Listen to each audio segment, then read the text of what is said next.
लोग। ये जमीन हमारी है। तुम समझते नहीं हो और तुम सोचती हो पैसों से सब बेच देंगे। रोको उन्हें!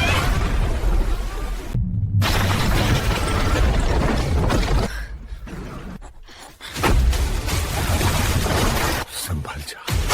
हमें भागना होगा। नहीं, हमें लड़ना होगा। बाहर लोग कहते हैं कि पत्थर बेजान होते हैं, लेकिन रावली गांव के लोगों के लिए अरावली का वो पहाड़ पत्थर नहीं, उनके घर का सबसे बुजुर्ग सदस्य था। वो जो धूप रोकता था, वो जो बादलों को बुलाता था, वो जिसने हजारों सालों से इस बंजर जमीन को अपनी गोद में हरा भरा रखा था। सीमा अपनी 10 साल की बेटी गुड़िया का हाथ थामे स्कूल की तरफ बढ़ रही थी। हवा में आज वो ताजगी नहीं थी, एक अजीब सी कड़वाहट थी, जैसे कोई चीज अंदर ही अंदर जल रही हो। अचानक एक जोरदार धमाका हुआ। पूरी धरती ऐसे हिली जैसे किसी ने कलेजे पर वार किया हो। गुड़िया सहम गई। उसने अपनी माँ का पल्लू जोर से पकड़ लिया। सामने देखा तो अरावली की उस ऊंची चोटी से धूल का एक विशाल गुबार उठ रहा था। मशीनों के पंजे मिट्टी खोद रहे थे, जैसे कोई गिद्ध किसी जिंदा जिस्म को नोच रहा हो। माँ, पहाड़ रो क्यों रहा है? गुड़िया ने मासूमियत से पूछा। सीमा के पास कोई जवाब नहीं था। उसकी आंखें उस धूल को देख रही थी जो धीरे धीरे उनके खेतों, उनके कुओं और उनके फेफड़ों की तरफ बढ़ रही थी। सीमा एक साधारण सी औरत थी। सुबह उठकर चूल्हा जलाना, सास की कड़वी मीठी बातें सुनना और खेतों में पसीना बहाना, यही उसकी दुनिया थी। लेकिन उस धमाके ने उसकी दुनिया की नींव हिला दी थी। गांव के लोग चुप थे। खौफ था या मजबूरी, समझ नहीं आता था। कुछ ने चंद पैसों के लालच में अपनी जमीनें बेचती थीं, तो कुछ इस डर में थे कि बड़े लोगों से कौन टकराएगा। शाम को जब सीमा घर लौटी तो उसकी सास शांति देवी तुलसी के पास दिया जला रही थी, लेकिन दिए की लौ कांप रही थी। गांव के सबसे पुराने बुजुर्ग रामदत्त चाचा वहीं चबूतरे पर बैठे थे। उनकी आंखों में वही धूल जमी थी जो सुबह पहाड़ से उठी थी। चाचा ने भारी आवाज में कहा, सीमा, आज उन्होंने पहाड़ का सीना चाक किया है, कल वो हमारी रगों का पानी खींच लेंगे। ये अरावली नहीं रो रही, ये हमारी किस्मत रो रही है। शांति देवी ने टोकते हुए कहा, चाचा, हम क्या कर सकते हैं? कागज बन चुके हैं, सरकार की मोहर लग चुकी है, हम तो मामूली लोग हैं। सीमा ने शांति देवी की तरफ देखा। उसे लगा जैसे उसकी सास सिर्फ एक पहाड़ के गिरने की बात नहीं कर रही, बल्कि अपनी हार मान चुकी है। सीमा के मन में एक अजीब सी हलचल थी। उसे लगा कि अगर वो आज चुप रही तो गुड़िया को विरासत में सिर्फ पत्थरों का ढेर मिलेगा। तभी अरावली की हवाओं ने जैसे उसके कान में कुछ कहा। उसे याद आया कि जब वो इस घर में बहू बनकर आई थी तो इसी पहाड़ की छांव में उसने अपने सुनहरे भविष्य के सपने देखे थे। उसने धीरे से बुदबुदाया, पत्थर के टूटने से सिर्फ शोर नहीं होता, पराई आग से कभी अपना घर रोशन नहीं होता। जो चुप रहें आज तो कल ये जमीन गवाही देगी। बिना जड़ों के इंसान का कभी कोई ठिकाना नहीं होता। रात गहरा गई थी, पर रावली गांव सोया नहीं था। मशीनों की घरघराहट रुकने का नाम नहीं ले रही थी। अगले कुछ दिन गांव में सन्नाटा पसरा रहा, पर यह वो शांति थी जो तूफान से पहले आती है। सीमा ने देखा कि गांव का कुआं सूखने लगा है। धूल की वजह से गुड़िया को सांस लेने में तकलीफ होने लगी थी। शहर की बड़ी कंपनियों ने गांव वालों को रोजगार का लालच दिया था, पर सीमा जानती थी कि ये रोजगार नहीं, मौत का सौदा है। पंचायत बुलाई गई। सरपंच के चेहरे पर डर साफ था। रामदत्त चाचा खड़े हुए। उनकी लाठी जमीन पर ठक ठक कर रही थी। ये पहाड़ हमारी ढाल है, अगर ये टूट गया तो रेगिस्तान हमें निगल जाएगा। क्या हम अपने बच्चों को धूल खिलाएंगे?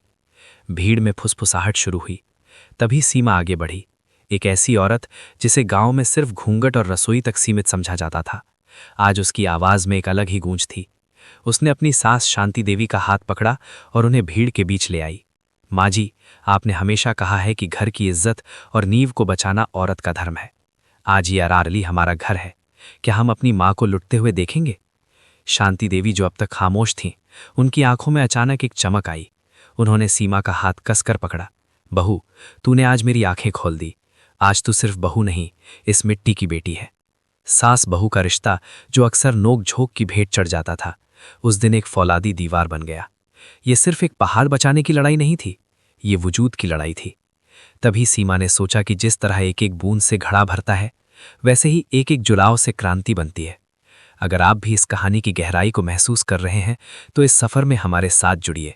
इस वीडियो को लाइक करें और रवि मामा चैनल को सब्सक्राइब करें, क्योंकि आपकी एक आवाज़ इस कहानी को हज़ारों तक पहुंचा सकती है। जैसे अरावली हमें संभालती है, आप भी इस परिवार को संभालें। विरोध की चिंगारी अब शोला बन चुकी थी। अगले दिन जब मशीनें फिर से पहाड़ की ओर बढ़ीं तो रास्ता खाली नहीं था। वहां रावली गांव की औरतें खड़ी थीं, हाथों में कुल्हाड़ी नहीं बल्कि एक दूसरे का हाथ थामे। शांति देवी सबसे आगे थीं। हटो यहां से, ये सरकारी आदेश है, एक अफसर चिल्लाया। शांति देवी ने शांत भाव से कहा, ये कुदरत का आदेश है कि यहां से कोई पत्थर नहीं हिलेगा, हमारे शरीर से होकर गुजरना होगा तुम्हें। मीडिया तक खबर पहुंच गई। कैमरे रावली गांव की गलियों में घूमने लगे। सीमा की वो बात, वो दर्द अब हर टीवी स्क्रीन पर था। अरावली नहीं तो जीवन नहीं के नारे गूंजने लगे। कंपनियों पर दबाव बढ़ने लगा। जांच बैठी तो पता चला कि खनन के नाम पर जो खेल चल रहा था वो गैर कानूनी था। कागजों की धोखाधड़ी पकड़ी गई, मशीनें रुक गईं, पत्थर तोड़ने वाले औजार शांत हो गए। लेकिन असली जीत उस दिन नहीं हुई जिस दिन मशीनें गईं। असली जीत उस दिन हुई जब 3 महीने बाद मॉनसून की पहली बारिश हुई। अरावली की उन चोटियों से पानी की नन्ही धाराएं बहने लगीं। जो कुएं सूख चुके थे वो फिर से लबालब भर गए। हवा में फिर से वही सौंधी मिट्टी की खुशबू घुल गई। गुड़िया दौड़ती हुई सीमा के पास आई। उसकी आंखों में अब डर नहीं, चमक थी। माँ, देखो पहाड़ अब रो नहीं रहा, वो तो नहा रहा है। सीमा ने मुस्कुराकर गुड़िया को गले लगा लिया। उसने देखा कि शांति देवी पास ही खड़ी अरावली को ऐसे निहार रही थी जैसे कोई माँ अपने बेटे को देख रही हो। पहाड़ अब खामोश था, पर उसकी खामोशी में एक सुकून था। एक ऐसी जीत की दास्तान जो सिर्फ रावली गांव की नहीं थी, बल्कि हर उस इंसान की थी जो कुदरत को अपनी जागीर नहीं, अपनी माँ समझता है। सीमा ने अरावली की तरफ हाथ जोड़कर प्रणाम किया और मन ही मन कहा, इंसान की हवस का कोई अंत नहीं होता, पर कुदरत के न्याय में कभी विलंब नहीं होता। बचा लो इन जड़ों को, अभी भी वक्त है, क्योंकि बिन अरावली के ये जीवन भी जीवंत नहीं होता। कहानी खत्म हो गई थी, पर सीख अभी शुरू हुई थी। गांव वालों ने समझ लिया था कि जब तक वो एक हैं, उनकी जड़ें कोई नहीं उखाड़ सकता। अरावली आज भी वहीं खड़ी है, रावली गांव की पहरेदार बनकर। और उस दिन के बाद से उस पहाड़ की चोटियों पर कभी कोई मशीन नहीं दिखी। सिर्फ गूंजती है तो बच्चों की हंसी और हवाओं का संगीत। प्रकृति हमसे नहीं है, हम प्रकृति से हैं। अगर हम उसे घाव देंगे तो वो घाव एक दिन हमें ही निगल जाएंगे। अपनी विरासत को बचाना सिर्फ फर्ज नहीं, भविष्य का बीमा है। क्या आपके पास भी अपनी जड़ों या अपने बचपन की कोई ऐसी याद है जिसे विकास की मशीनों ने कुचल दिया? अपनी कहानी नीचे कमेंट्स में ज़रूर बताएं।